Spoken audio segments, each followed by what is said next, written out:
केलाच पाहिजे अशी एक आपण आशा मनात बाळगूया. एक शेवटचे स्वरूपामध्येच त्याच्यावर आपण एक कविता म्हणून लिहिलेली आहे. कारण शिक्षक लोक सुद्धा आपल्याशी मित्राच्या स्वरूपातच राहिले.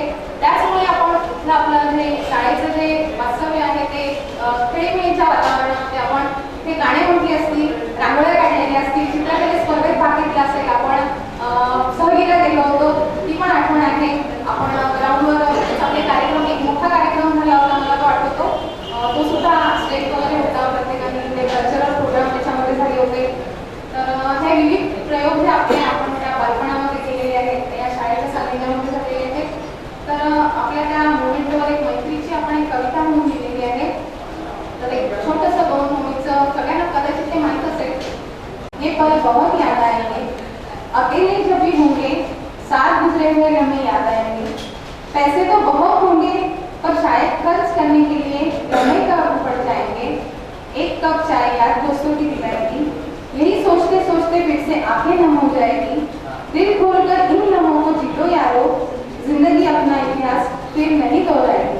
आजचा दिवस हा अधिक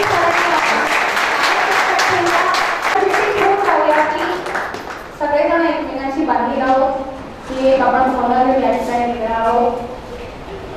आपण काही सर लोकांचं म्हणणं होतं की ते विद्यार्थी या ठिकाणी बसलेले आहेत. आता काही विद्यार्थ्यांचा परिचय झाला पण आपण प्रत्येकाने आपलं नाव सांगून त्यांना परिचय करून द्यायचा आहे.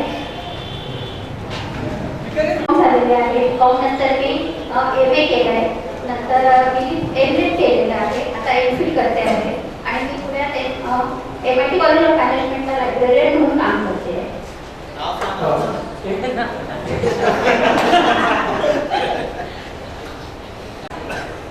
मी अर्चना दिनेश कोठावळे.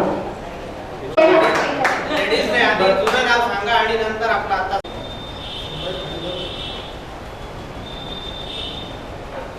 मे महिना नुकताच संपलेला आहे.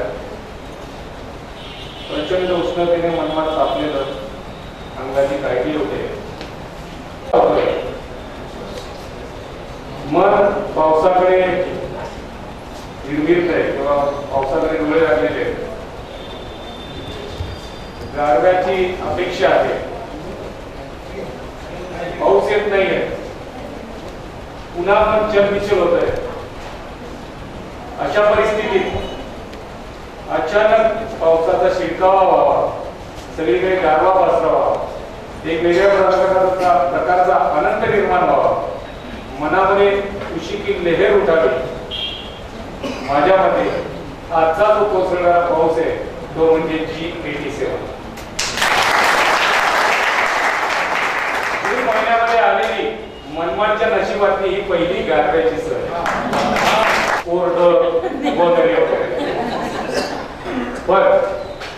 बरेच जण आज पहिल्यांदा दिसत असले बऱ्याच वर्षांनी, तरी ऐकून माहिती आहे.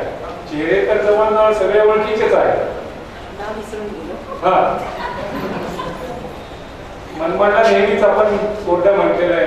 पाण्याची आजही बोंबाबोंबा आहे, तरी कुठेही न रडता, कुठेही कंप्लेंट न करता 4 ओळी लिहिलेल्या होत्या.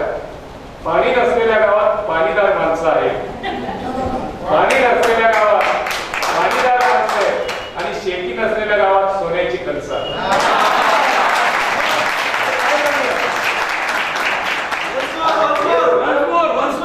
पाणी नसलेल्या गावात पाणीदार माणसं आहेत आणि शेती नसलेल्या गावात ही सगळी सोन्याची कणसं.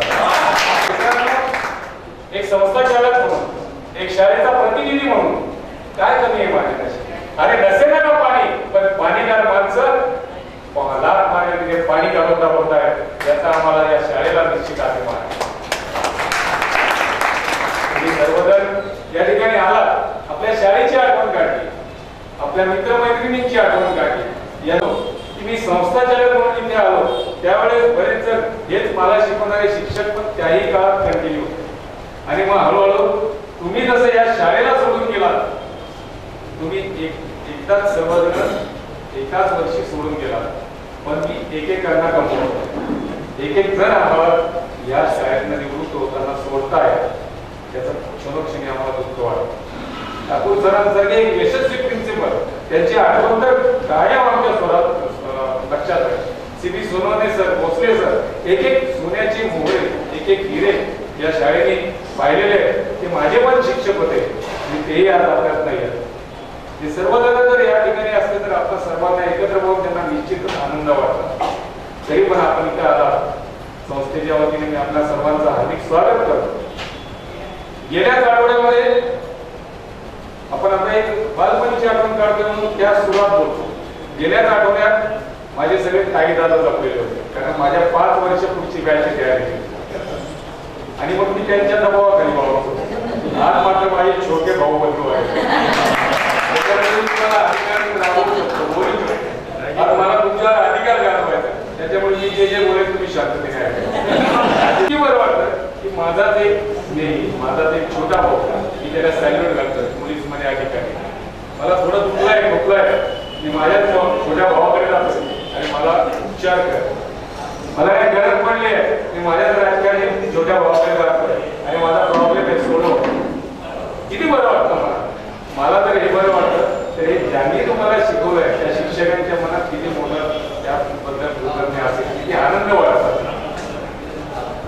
आज मला आनंद वाटतोय आपण सर्वजण आपापल्या क्षेत्रात यशस्वी आहात. कुणी डॉक्टर आहे, कुणी DYSP आहे, कुणी उद्योजक आहे, कुणी कुशल प्रशासक आहे, कोणी शिक्षक आहे, शिक्षिका आहे, व्यापारी आहे. वेगवेगळ्या क्षेत्रामध्ये प्रत्येक जण यशस्वी. त्यातील तर बरेच जण मनमाडमध्ये आहेत आणि आपापल्या क्षेत्रात नाव. मित्रांनो, आपण सर्वजण आहोत, निश्चित आनंदाची गोष्ट या ठिकाणी आहे. याहीमुळे आपण या ठिकाणी या आपण कृतज्ञता व्यक्त केलेली आहे. एकमेकाच्या भेटीबद्दल जसा आनंद व्यक्त केला, शिक्षकांबद्दल कृतज्ञता व्यक्त केली आहे, शाळेबद्दल तुम्ही प्रेम व्यक्त केलेले आहे. या शाळेची आठवण म्हणूनच तुमचा हा मेळावा आज तुम्ही आठवणीने आणि मुद्दामून शाळेमध्ये आयोजित केलेला आहे, याचाही मला अभिमान. तुमच्या वेळेची असलेली शाळा आणि आत्ताची शाळा यात निश्चितच थोडाफार तुम्हाला बदल दाखवला असेल. मी अतिशय नम्रपणे सांगू इच्छितो, जे जे काही याच्यातनं निर्माण झाले नाविन्य इथं दिसतंय त्यामध्ये या सगळ्यांचा वाटा आहे. जी कमतरता राहिली असेल, जे अपयश असेल ते निश्चित माझं, ते निश्चित येत्या काही वर्षामध्ये पूर्ण करण्याचा मी संस्थाचालक म्हणून नक्कीच प्रयत्न करेन.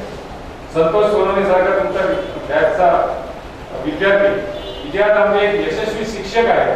ते अभिमानाने सांगेल की गेल्या 2 वर्षापूर्वी संस्थेचं प्रचंड मोठ्या प्रमाणात आपण काम काढलेलं होतं, म्हणजे बांधकाम वगैरे किंवा रिपेअर मेंटेनन्स. या शिक्षकांनी मी अभिमानाने सांगतो, अक्षरशः कपडे काढून या ठिकाणी दिवस रात्र 2 महिने मेहनत केली. आधीच्या पाट्या उचललेल्या आहेत, वाळू डोक्यावर व्हायचे आणि मग जे काय माणूस घडणं म्हणजे नुसताच पैसा, माणूस घडणं म्हणजे समाजासाठी उपयोगी येणं, देशासाठी उपयोगी येणं. आणि तोसा सुद्धा एक विद्यार्थी तुमच्या बॅचचा आज संस्थेमध्ये कार्यरत आहे, याचाही एक प्रकारचा उल्लेख होईल. या शाळेला आपण माता म्हणतो, आईच्या जागी. घरामध्ये आई आणि बाहेर शाळा ही आपली आई असते. आई तुझ्यामुळे मी आनंदी, आई तुझ्यामुळे मी आनंदी, माझ्या हसण्याचं कारण.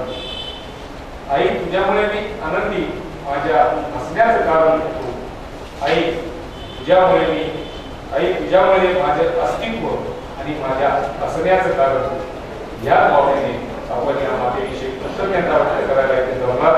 पुन्हा एकदा आपणा सर्वांचे मनस्वी आभार मानतो.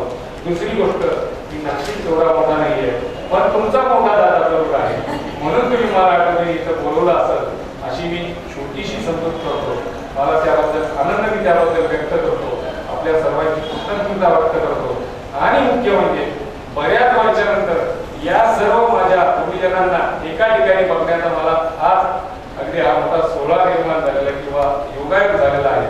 त्याच्यामुळे पण मी कृतज्ञता व्यक्त करतो, कारण जसे यांच्यामुळे तुम्ही आहात तसाच मी पण ह्या सर्वांमुळे या ठिकाणी आहे. मी कृतज्ञता व्यक्त करतो. पुन्हा एकदा आपल्या सर्वांचे आभार मानून जर आपली परवानगी असेल तर मी माझ्या व्यवसायाकडे प्रयाण करतो. धन्यवाद. आमंत्रण करू, पण 7 वर्षामध्ये बराच बदला. त्याहीपेक्षा मी असं म्हणेन की जेव्हा जेव्हा तुम्हाला आठवण त्यावेळेस तुम्ही निश्चित शाळेमध्ये या.